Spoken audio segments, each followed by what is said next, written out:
Hello दोस्तों, आज मैं आपसे एक बात करना चाहती हूँ। मैं बहुत ऐसे लोगों को जानती हूँ, देखती हूँ, या मेरी लाइफ में ऐसे बहुत से लोग हैं जो हर चीज़ में सेविंग करते हैं, हर बात पे सेविंग करते हैं। मीन्स कुछ भी अगर उनको लेना है, वो अपनी पसंद की, अपनी ख्वाहिश को दबा देते हैं कि उस बात को सेविंग पे डाल देते हैं कि अरे यार इतना बचा लेंगे तो नेक्स्ट टाइम काम देगा, या हमेशा काम मतलब आगे काम देगा, फ्यूचर में काम देगा, हमें ये करना है, हमें वो करना है, इसके लिए हमें सेविंग करनी ज़रूरी है। नो डाउट आप सेविंग कीजिए, बिल्कुल सेविंग करना गलत नहीं है। मैं ये नहीं कहती कि सेविंग करना गलत है या फ्यूचर के बारे में सोचना गलत है, लेकिन फ्यूचर के लिए अपने प्रेजेंट को बर्बाद करना, परेशान करना, मतलब छोटी छोटी खुशियों को हम सिर्फ इसलिए इग्नोर कर दें कि हमें सेविंग करनी है, हमें फ्यूचर के बारे में सोचना है, ये सही है?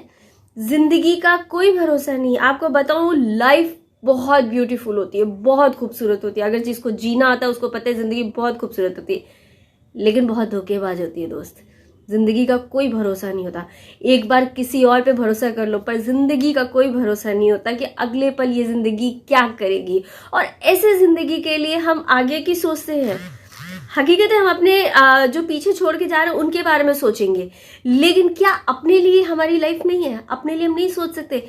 अपने लिए सोच रहे। मैं आपको एक ट्रू स्टोरी बता रही हूँ, ये सच बात मैं आपको बता रही हूँ। मेरे एक बहुत करीबी थी, उनको मैं जानती हूँ, मैं अच्छी तरह उनको जानती हूँ। उनके बारे में बता दूँ, उन्होंने 2 दिन बाद का प्लान बना के रखा था और सुबह में उनसे सब मिले, उनको बात की। उनको मतलब कोई जानता नहीं था कि 1 घंटे बाद उनकी डेथ हो जाएगी। मतलब 1 घंटे के अंदर उन्होंने नाश्ता किया, नहाए, सब घर का काम करके 1 घंटे मतलब 1 घंटे बाद वो सडनली मतलब 1 सेकंड में उनकी मौत हुई। और मतलब ऐसे ही बीमार थी, बहुत दिनों से तो नहीं बीमार, और जब भी थोड़ी ठीक हुई तो उसमें डेथ हो गई। तो ये मैं कहना चाहती हूँ, जिंदगी मौका नहीं देती है जीने का। ये जो हम जी रहे हैं ना, यही हमारा मौका है। हम इसमें सेविंग करेंगे, अच्छा है, लेकिन इस सेविंग के लिए अपनी खुशियों को मतलब अजीब नहीं लगता है? मैं मेरे नाना जी की बात बता रही हूँ। वो क्लास 1 के अधिकारी थे, रेलवे में चीफ कमर्शियल इंस्पेक्टर थे। उनको एसी फर्स्ट क्लास का पास मिलता था, एसी फर्स्ट क्लास का। हम उस समय अपने बचपन में हम एसी में चलते थे, आज भी मतलब आज तो फ्लाइट की बात होती, बट हम उस समय भी एसी में चलते थे। हमने कभी मतलब 2nd क्लास और 1st क्लास नहीं देखा, हमने एसी फर्स्ट क्लास देखा और इससे चलते थे। वो इतने ज्यादा कंजूस, इतने भयंकर कंजूस इंसान थे कि उनकी पेंशन इतनी ज्यादा थी। गांव के आदमी थे, उनका खेत था, राशन था, गांव से सब कुछ अच्छा था, बट वो अपनी पूरी लाइफ में मर गए, मोती की अंगूठी नहीं खरीदे। इतने कंजूसड़े इंसान थे कि मोती की अंगूठी नहीं खरीदे, अभी मर गए, मोती की अंगूठी का क्या मतलब।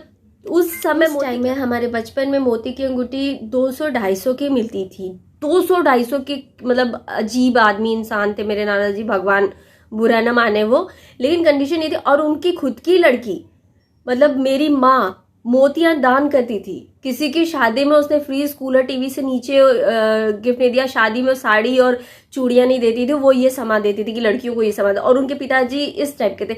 तो लेकिन ये फैक्ट है कि वो छोड़ के बहुत कुछ गए, मतलब बहुत ज्यादा कुछ गए, लेकिन लेके क्या गए? अपने शौक पूरे करने थे ना। मेरा आज का जो मेन थॉट है ना, कि ये जो छोटी छोटी सेविंग करने के लिए छोटी छोटी बातों को आप इग्नोर करते हो ना, इन खुशियों को जियो। अगर आप बड़े रेस्टोरेंट में खाना खा लोगे, कहीं घूम के आओगे, कहीं कुछ खर्च करके आओगे, कपड़े खरीद के आओगे, ये सेविंग बचा के करोगे कि अपनी खुशियों को जियो। जिंदगी मौका नहीं देती है, जो मौके दे रही हो उसको दिल खोल के जियो यार। मुझे मालूम है कि इस वीडियो के बाद मेरी फैमिली मेरी बैंड बजाएगी, बट एकदम फैक्ट है कि खुल के जियो। और ये वीडियो डालने की खास वजह ये है कि थोड़ा मैं खुद को भी समझा रही हूँ, क्योंकि मैं मेरे नाना जी की नाना हूँ, मैं बहुत कंजूस हूँ। तो मैं मेरे को भी समझाती हूँ और मेरे जैसे आप लोग को भी समझाती हूँ कि प्लीज यार सेविंग तो होती रहेगी, अपनी जिंदगी जियो, खुश रहो, मौज मस्ती करो, अपने बारे में सोचो और फ्यूचर में अपने पीछे वालों के बारे में सोचो, लेकिन पहले जीना सीखो यार। Thank you. मेरी वीडियो अच्छी लगे तो लाइक जरूर करना। बाय।